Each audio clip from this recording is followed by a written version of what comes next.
My father keeps taking my food, so I had to lock them away. Lock me away too, because I'm with your dad. I want your food too. This is from years ago, and to this day, I still have issues sometimes about sharing set-aside food. Back in 2010, I, 21, female at the time, was living with my dad. I was taking a break from college, trying to find what I wanted in life, and was working to pay my rent and bills. By the way, this comes from user Sif Andreas with Love, and you can submit your own stories on the r/OK Storytime subreddit.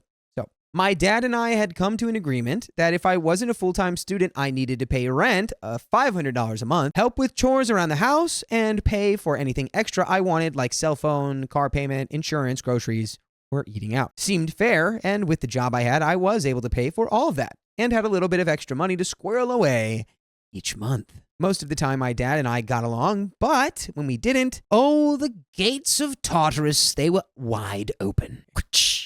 Imagine your parents having raised you to be both a submissive female to be controlled by a male, but also to be independent of people in case you run into an uncontrollable situation. There were contradictions everywhere. Example, at 14, I knew how to change the oil, rotate the tires, check the fluid levels, and know which one was which, change a flat tire, and change any light bulb in my dad or my mom's cars. They had a total of 3. But I was also told to let a male do those things should they ever offer to help and never contradict them, even if they were wrong. No.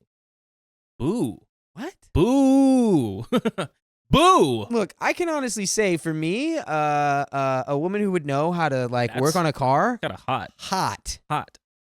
You're hot. You're like, oh yeah, you take that radiator and you put that with the alternator and now you get tow-mater. Example number 2.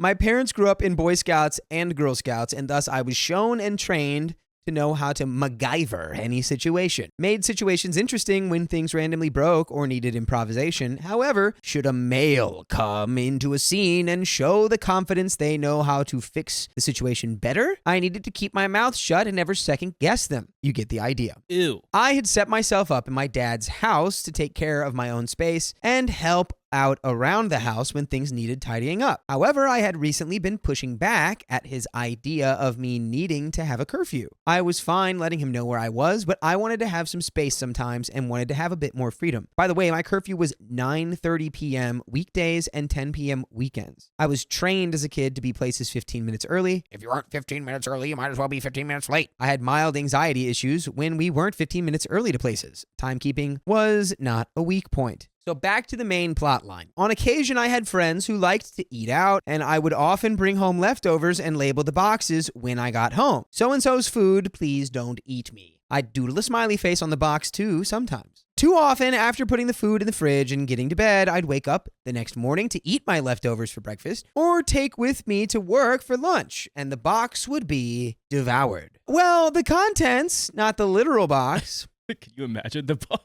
It's just like, there's a bite in my pizza box. They got the thick cardboard at this pizza place. I like the burnt taste of cardboard. I'd try calling my dad if it was after 8 a.m. since he'd be at work himself at that time. Or I'd go knocking on his door and ask about what happened to my food. And I kid you not, nearly 90% of the time he'd say, I didn't realize you had set that aside for yourself. Another favorite was, I took it as a challenge or snark to eat it since you put a smiley face on the box. So a smiley face is just inviting people just to eat it? Yeah, he's like... That's the universal sign, like, eat me. It's like a stranger smiles at him and they're just like, hey, you look good today. He's like, what is your problem with me? He grabs him by the collar. What do you mean by that? Are you challenging me? Are we in the movie Challengers with Zendaya? Give me a kiss. Needless to say, we had an argument. Please don't eat my food, and please pay attention to when a random box mysteriously appears in the fridge. If you didn't put it there, it's probably not yours. I didn't have a huge budget to eat out frequently, and when I did eat out, I like to budget myself enough to indulge a little bit and enjoy the food the next day. This fighting came to a head at one point when I had made a birthday cake for a friend of mine. Oh, no way. He's not going to eat that, right? He couldn't possibly eat the cake that says happy birthday, not the name of OP's dad, right? Right? Wrong.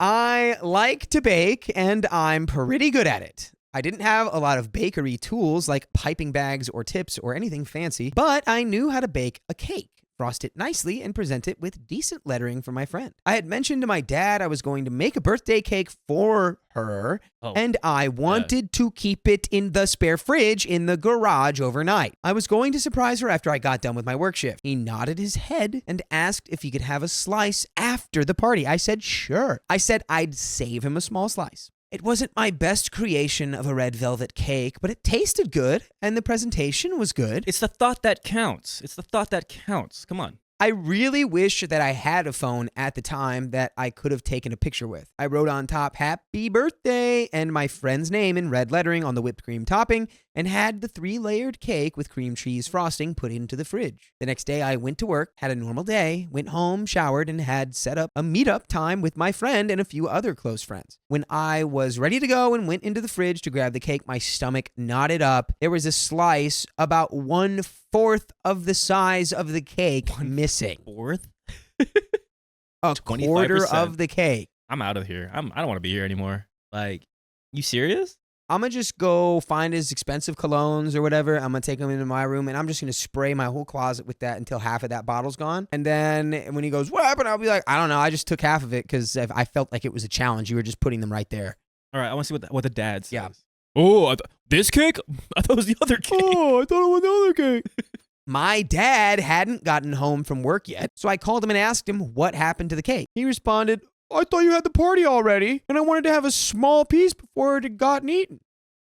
Silence. I'm not sure how long I paused, but I was panicking on the inside and was about to drop my phone when he said, "Hello?"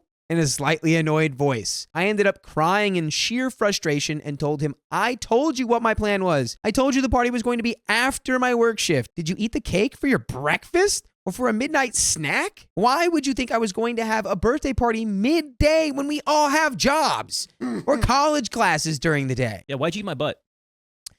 Why'd you eat our friend's butt, man? To edit this narrative into a slightly shorter story, he got defensive, yelled at me for leaving it around for him to eat, and told me to next time label it. On a side note, my dad has diabetes, so having a large dose of sugar isn't a great idea for him, especially when he didn't regularly keep his sugar levels under control normally. Yeah, I was pissed. I ended up taking the cake to my friend's party and apologized for my dad stealing her cake. Thankfully, she was more laughing her butt off at the amount he took more than at the actual theft. That's sweet. That's yes. good on the friend. Yes. Good on the friend. The party went well, but I had this nasty feeling in my stomach. Telling the story to my friends, one stepped in and said he was moving out of his dorm soon and had a small fridge he was going to get rid of. He had a padlock attached to it since his roommate had a bad habit of stealing his food too. I bought it from him on the spot and told him I'd pick it up whenever he was done using it. He wanted to give it to me for free, but I insisted on paying him. It didn't feel right to just take it. About 2 weeks later, I had the fridge put into my bedroom closet and felt a huge relief. Finally, I was going to get to keep my food for myself. Or so I thought. No way. Dude, he's about to bust out the big... You know what's crazy? I had that in college. In my house, little okay story time, with Christian as my roommate. He would know. We had a roommate who would just take our food. I had a fridge and I put it there in our upstairs room, and like we would lock it, like our door.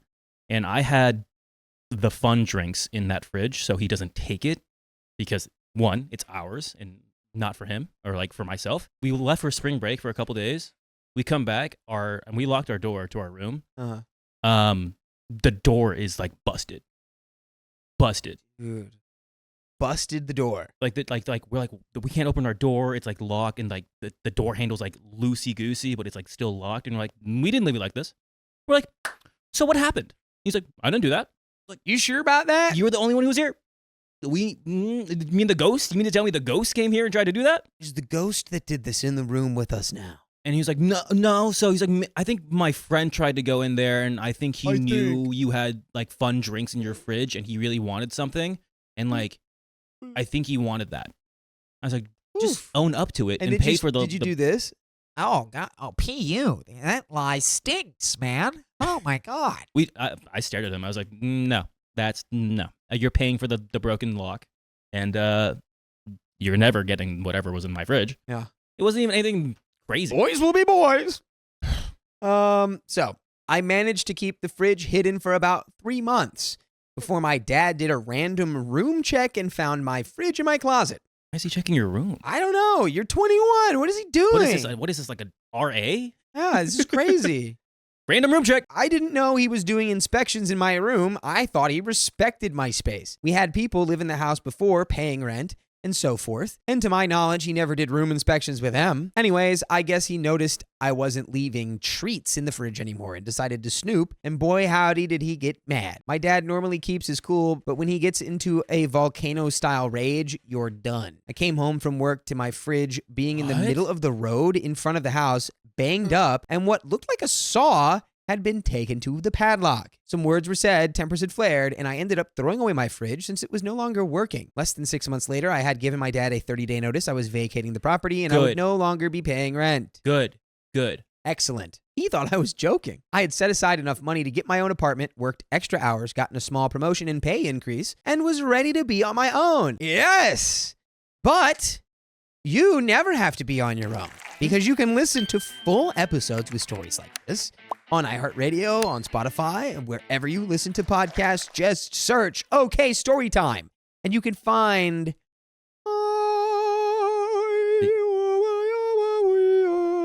That's the sound that plays when you find the archives. And it's 51 days right now. 51 and counting. How do you say that in Spanish? 51. Cool. Minored in Spanish over here, everybody. By the way, golden oak. We've got a little bit of story left. Boo that joke. That joke's not funny anymore. I like where we're at. You've moved in silence like a real G, and yeah, you can move out of this. That's absurd. I like. Why would he be so mad? He was eating all your food. He ate the cake. Does he not understand it? I don't understand why he got so upset about having your own mini fridge in your own room. Because like I was saying, like this guy's got a very particular relationship with food. Good for OP getting out of there, but would you tell your dad, like, hey, you kind of got an issue. Like, you need to watch your health. You have diabetes. You know it's not good for you, and you're treating it like it seems like it's like kind of like a low-key of an addiction. I think it's that, but there's got to be something more. I think part of it, because like imagine if this is just like another person who lives there. Like if they had a fridge in their room, I can't imagine that he'd throw it into the street. So part of me feels like this is like a power dynamic with his daughter. It wasn't like a little bank where you're like a little piggy bank where you're taking money from him. It was your own. It was your own fridge. Imagine that was his rationale. He's like, the power bill is going to go up. And it's like, well, I think it's more that I'm not going to let you eat my food. And because I'm your daughter, you're like, and I'm also you're taking this as like a disrespect. Also paying rent. Right. So did this happen in the context of you being my landlord or you being my dad? There's no logic here. Crazy. Zero logic, and I would call him out. Very good job moving out. Write him a letter. Write him a letter explaining how you feel. And send him like because he can't argue with the letter. Yeah. He can't shout down the letter. He's just gonna rip it up and throw it in the middle of the road and stomp on it. I told my dad I loved him, but his disrespect towards me needed to stop, and I was happy to continue spending time with him. But there needed to be better boundaries. He mostly blew it off until the day I rented a small moving van and put my things in the van. You can't do this. You were serious? I replied, yeah, I am serious. You don't understand how hard it is when I can't talk back to you without feeling like I'm the worst person on the planet. How frustrating it is when I've worked hard and treated myself to something only to have it eaten and poo-pooed off like it was no big deal. Poo-pooed caught me off guard. I'm tired of asking you to respect my boundaries. This is my solution. Am I the a-hole for having a hidden fridge with a padlock on it? That is the end of the story. Absolutely not. No.